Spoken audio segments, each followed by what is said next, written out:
Alright, so if you have a picture in your clipboard, you're going to go to New Project, and you can just hit the Create button, and it'll just be the correct sizing. I'm going to go to Open from Computer and select the photo.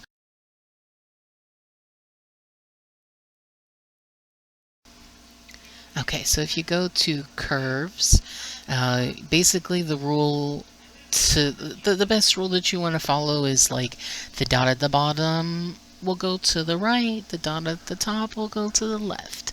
That brings the light colors brighter and the dark colors darker. Of course, if you're going for an alternative effect, you just play with it. Everything has a reset button.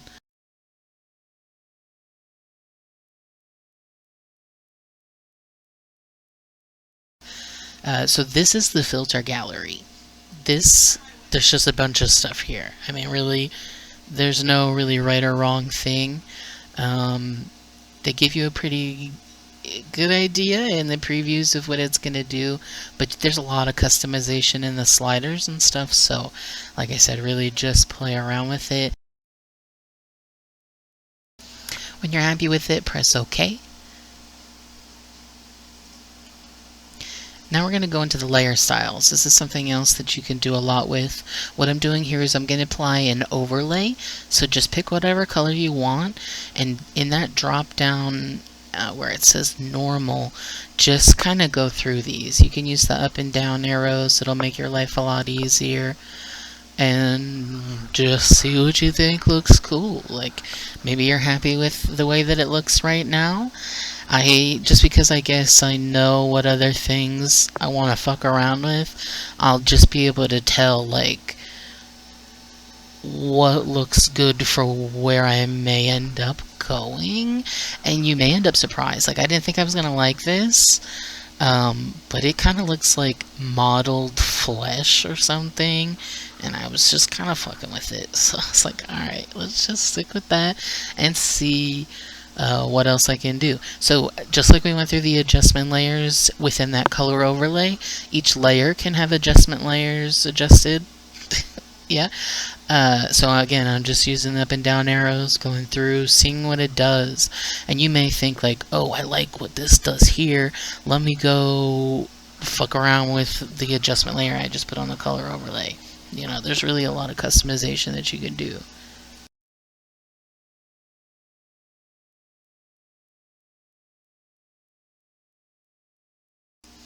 Alright, so this is layer masks.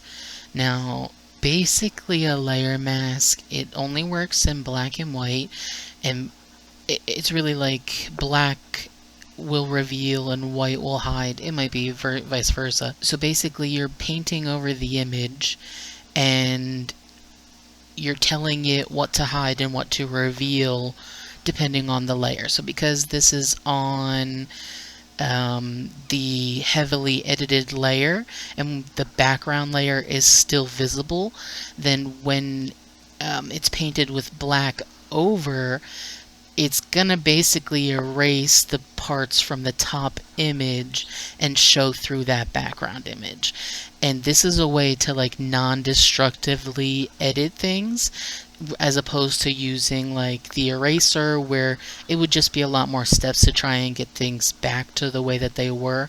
When you're using the layer masks, a shortcut is to press X to swap between the black and the white, so you can really quickly kind of just add and take away and refine things. And then I went ahead and I converted it to a smart object because basically it's just kind of squishing everything together and making it one layer, because that's essentially how digital painting is done, not necessarily on a bunch of different layers. You just really build on top of it. So that's really what I'm trying to do. So this is the liquefy, and I'm just showing you that you can, there's a lot that you can, there's just a lot that you can do with this shit depending on what you want. What I ended up doing was just making it like have more sunken cheeks, and then I made the eye sockets more bulgy, and that really, it didn't need it. I'm just clearly showing you an example. Yeah, so you can go back and forth between the preview and see. Don't be afraid to make copies of the layer that you're working on before you do something like this, because this is destructive. So I end up having just a graveyard of copies, so that I can always revert back to something. So yeah, under this filter thing, this is another area to just really play around with.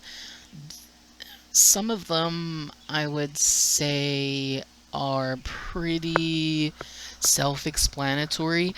I really would recommend literally going through and looking at every single one, because they will all, some of them you may only ever want to use like really fine adjustments. You may not want to use it like at a max setting.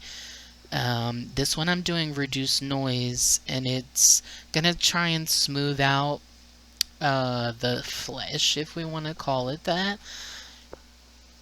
But it's not really gonna give it like too much of an artificial feel. And it does say, preserve. God, this screen is really small. I literally can't even actually read what that bottom thing says. But I know it's preserving something, maybe quality. I don't know. But there's a balance. There's a balance with all of these, and then there's a balance with all of them amongst each other. Here I am turning it off and turning it back on again. Just trying to see if I'm happy with it. And I was. And I think I'm just looking through this again. I don't know. Maybe this is the end. No, the lens flare. That's right.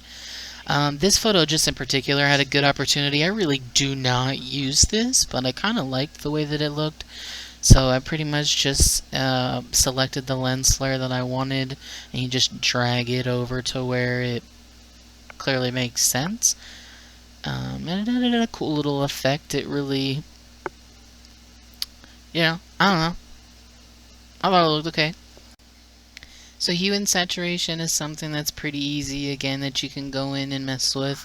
I usually recommend doing this just so you can see. Even if you don't find something that you do like, you may pretty quickly see something that you don't like. So that's also beneficial.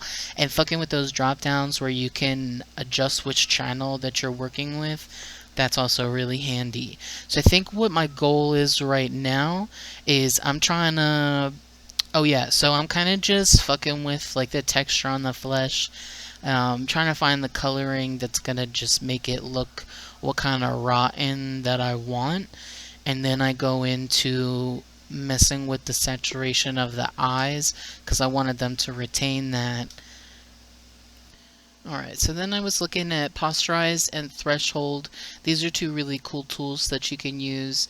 They're not really appropriate for this piece.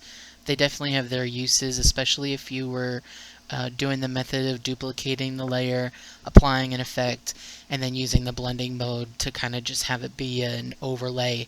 And definitely fuck with the opacity as well, because again, sometimes it's just really, really small touches that you, like little, you know, that just a little bit, just a little bit of something can change the whole fucking thing, honestly. Um, and yeah, exposure, again, it's not really something that I feel like it needs, but levels tends to accomplish that. The levels thing was actually a lot more in depth than what I showed, so really it kind of encompasses all of that. Okay, so this is when I am going to set that back to adjust the entire image rather than a certain channel, and I'm trying to bump up the eyes to be super saturated. So what I'm going to do is I'm going to put a layer mask on this, and I'm going to make sure I click on that white rectangle on that layer, and then I'm going to find the paint bucket tool. And like I said, black hides, white reveals. So I filled the canvas with black on that mask, on that hue saturation layer. And now I switched to white using X on the keyboard, and I'm painting over the eye sockets to reveal that bright red. You can also mess with the opacity at the top, or again, this text is really fucking small. It might say like flow or something. Um, yeah, and that was it. Oh my god, it's over.